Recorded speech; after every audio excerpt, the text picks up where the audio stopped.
Shut up and sit down.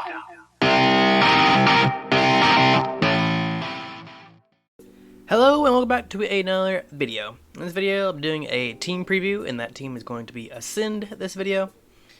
And before I get on to my thoughts and opinions, I'm just going to go over the team history up until this point going to Champions. Back in Masters 1, back when Masters were still region locked and there was no international competition, they ended up winning Master 1, beating Team Heretics, who had won the bigger tournament, previously being First Strike. So they basically took down the best team at that time. Going into Masters 2 Reykjavik, they were unable to qualify for Masters 2 Reykjavik. In the MEA qualifier, they bounced out about like 5th, 8th. Having failed Masters 2, they ended up doing some roster changes, and they were involved with the big 3 teams switching, and those other 2 teams being G2 and Heretics. In the case of Acend, basically they gave up Coldamenta and they added Zeke, so ironed out a lot of the roles simply because the players are just more flexible and they can play more roles. Given that Coldamenta was their IGL, Bone Cold then switched to IGL, and to my knowledge he did not have prior experience IGLing before then.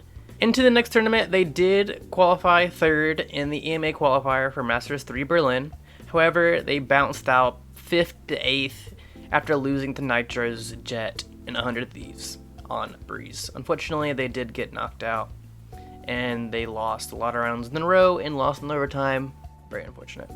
Given they did go to Masters 3 Berlin, and they also did win Masters 1, they had enough circuit points to outright qualify for champion. And that is how they are there, and they avoided LCQ. While doing research on Acend, I did watch Homeground. I didn't put a whole lot of stock into it, but I did look for certain stuff that appears to be what they were working on. I did go back and watch a lot of the series in Berlin, and also watch some of their other smaller tier tournaments, mostly just looking at Fracture gameplay or other maps they don't play too often. Now that I gave a brief description of how they got to this point, I'm going to give my opinions on the players next. The first player I'm going to go over is cNed, and this is definitely their star player of the team. As you will know, if you click on this video, I imagine you've heard the name cNed.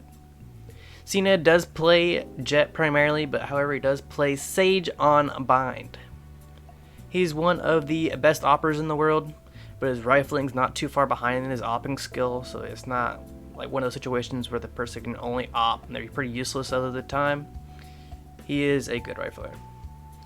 He's always consistently good, and he'll also have those great pop-off games sprinkled in. He's very rarely he's having little to no impact in a game. However, there still are some questions about his LAN play, but in my personal opinion, he played pretty well at Berlin, so it's not really something you should really take into account all that much. He played consistently good, but he didn't really have those pop-off games that he has while online, but he also played a lot less in person. So next, I'll be talking about Starzo. Starzo does play Skye primarily, and he's played Skye throughout his career primarily ever since Skye was buffed, and basically people realize that she's really good, but he also does play Sage on Split. He is definitely a flashy player. He's definitely the energy for Acend as seen in Berlin when he was popping off, even when he was going way negative, but that is definitely an outlier. He usually is very solid when fragging. However, he does leave you scratching your head at times with his play and his decision making, and when he's not getting value fragging, he tends to disappear from the server, but he's usually very consistent with his fragging. His Skye looks very world class, and his Sage is also very good. However, I've noticed that he dry swings quite a bit for a Skye player, and that's a little concerning, but he tends to win a lot of the duels that he takes. So it's like one of those situations where it catches them off guard, but it's also a lot less of a percentage chance to get the frag, if that makes sense. But just very nitpicky. I tend to lean on the side of using util to help you get frags, but I'm also not as good as these players, so who am I to tell them what to do? Next, I'll move on to Keyless. Keyless is their side anchor sentinel. He plays Cypher and Killjoy, obviously, and he also plays Viper on Bind, strangely enough.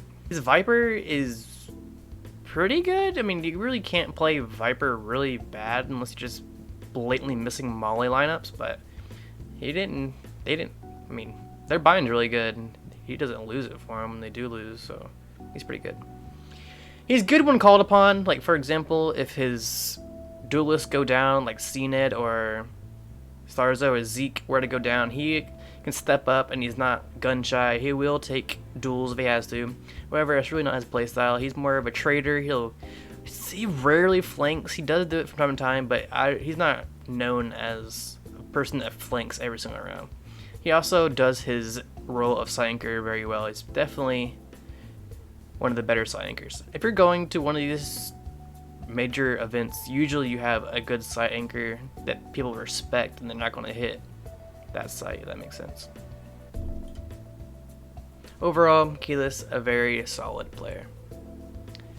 Next, we move on to Bone Cold. He is, like I said previously, their IGL. He plays the controller role. He plays Brimstone, I'll get into that later, on Bind, Astra, some maps, mostly Ascent, some other maps here and there. Plays Viper on Breeze, and he has Omen on Split. He does play Omen on Split, mainly for the fact that he can use their Shadow Step to get past certain side ankles. Like for example, he'll use it to get out of B main into like the pillar, like try to get past that side ankle, and also use the Shadow Step to get from A main to ramp, like get past those angles without having to use a smoke or any of the Cypher cages. So it's a weird trade-off because Astra's utility as a whole I think gives more value, but it's also an opinion thing. It's really weird. And also he plays Brimstone on Bind. EU does play more Brimstone on Bind than NA, and it's very hard to tell who gets more value at what, being Astra on Bind or Brimstone on Bind. But Brimstone is definitely good on Bind. It's hard to tell. It's always min-maxing value, so it's very hard to tell. He's definitely not a throw pick, but he may not be the best pick. As an IGL is concerned, he is very consistently good to average. It's very hard to tell an IGL's impact aside from them just straight up winning maps. You also have to you need to very carefully VOD review a lot of things and see certain reactions between players. It's also a lot of opinionated stuff. I don't know, it's very complicated. But he makes the right call at most times. The only time he had a really bad streak of calling, in my opinion, was at Berlin in Masters 3. And he's also been playing a lot more tournaments, getting a lot more experience. He had that experience in Berlin, so hopefully I think he's improved and that will prove itself at Champions. Next, I'll move on to Zeke. Zeke is their flex duelist. He will play the Raze on Split and Bind, and he also plays the Sova when they do want to play Sova on Breeze, Ascent, and Haven. He's a very consistently good player. He's going to get the frags that he needs in a round. He really doesn't go cold too often. Also, really doesn't pop off. That per se, he does pop off, but he's not. It's not like cNed where he's taking over maps. Like every series, he'll get one map, but he's going to get 30.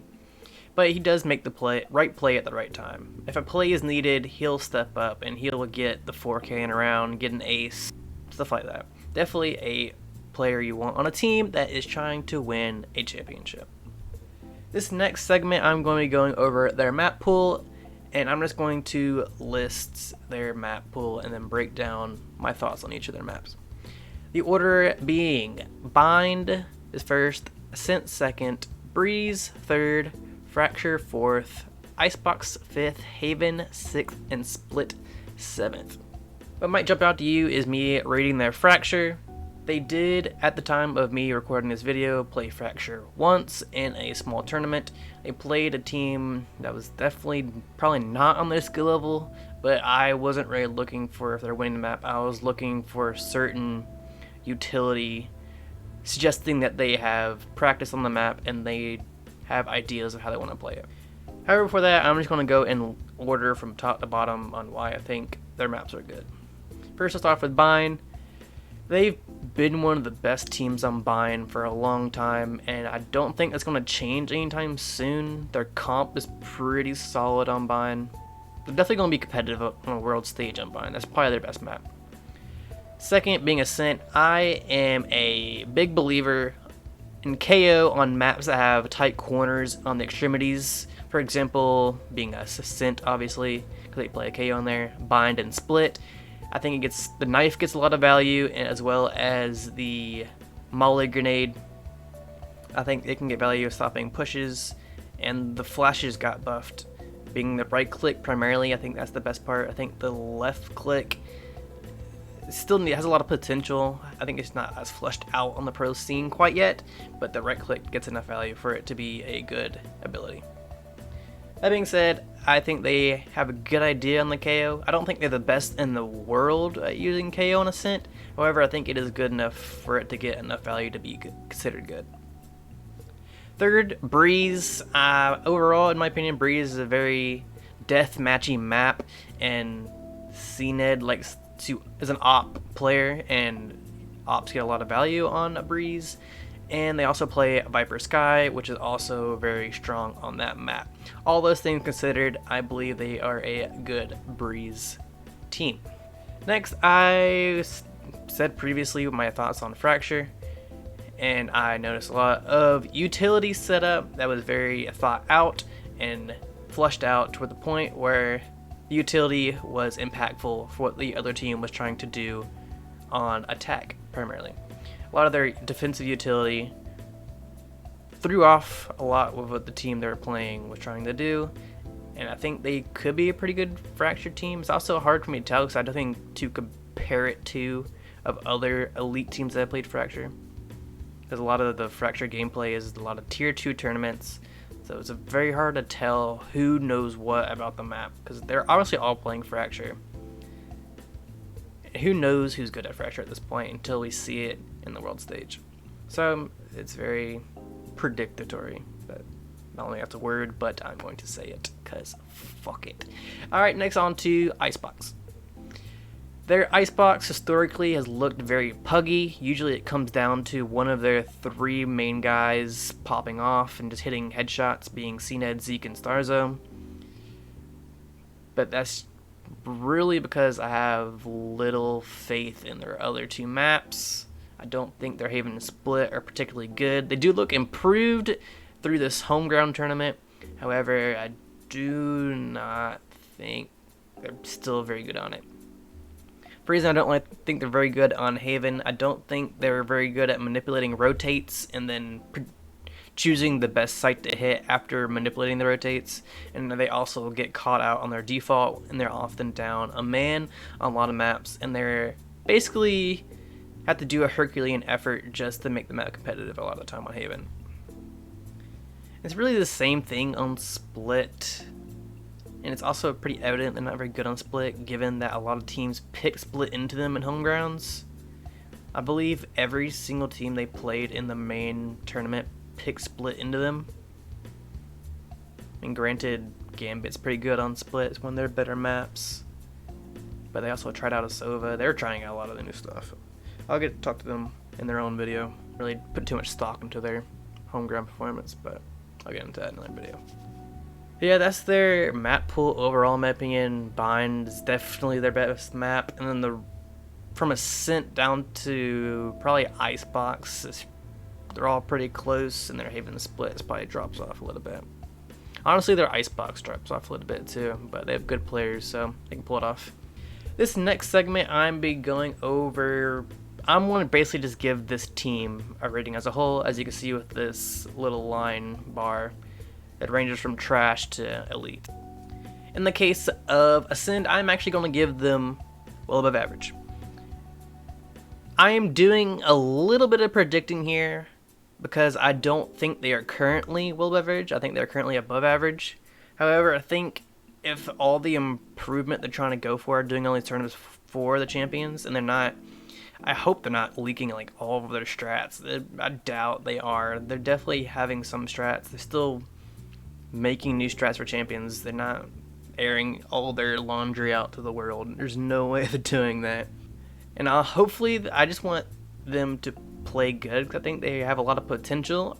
However, I don't think they're a favorite going in the champions. I do think they have an outside shot. I think Liquid has more of a chance of winning it out of EU. Gambit and Liquid, probably two of the best. Gambit being the more of a chance, and then Liquid, and third is Acend, and then Fnatic definitely.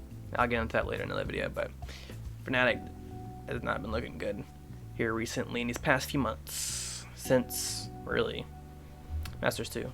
I do not want to give them an elite tier simply because they consistently hold wide on defense just to catch people off and they get killed, or they get a dry swing while scaling, trying to set up their side execute.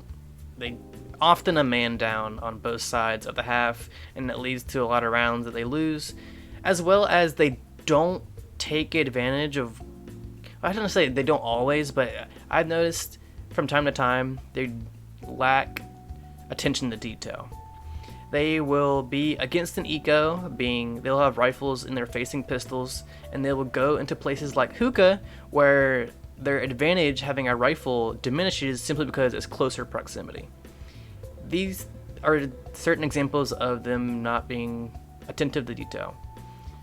That comes down really to IGLing, and hopefully Bone Cold gets better at that through the past months, really. That's one of my concerns, is the attention to detail. Another example is the fact that sometimes they will run through an area very fast and they will not clear corners. I know that's a stereotype of EU, they don't check corners, KEKW, but from time to time they will run in. Primarily I'm thinking of the clip I want to show now in post-editing, but they'll run in and they'll half clear it and then they die simply because they didn't clear a corner even though they had all the utility, and that person 100% should be dead. That stuff does happen from time to time through each map, honestly. It'll happen 2 to 3 times. It's just very sloppy play, but they'll also string out all those rounds simply because they can just out-aim their opponent with their 3 good riflers. Then there's also the concern that cNed might not make it to champions. In all likelihood, he's going to be there, but he is involved in Turkish scandal around the bits from a scammer who would steal credit cards and then give it to streamers, and they would give half, 8% back, like 50%, 80% back to him, and he would make that money, and it would be good money simply because it wasn't stolen from a credit card, and he was involved in that to a certain extent. So as long as Riot Turkey doesn't make any statements before champs that he's banned for anything like that, he will be at champs. So in my opinion, he's most likely going to play in champions. I believe there's been a statement come out that they're waiting for Twitch to release more information, and most likely Twitch is not really known for their very fast response to these kind of things, so he's most likely going to be in champions. Overall, Acend is definitely one of the better teams in the tournament. However, they are not the best team, like I said. If you enjoyed this video, please like, comment, subscribe, and yeah, check out my Twitter. My Twitter not that good, but follow it anyway. Yeah, have a nice day. See ya.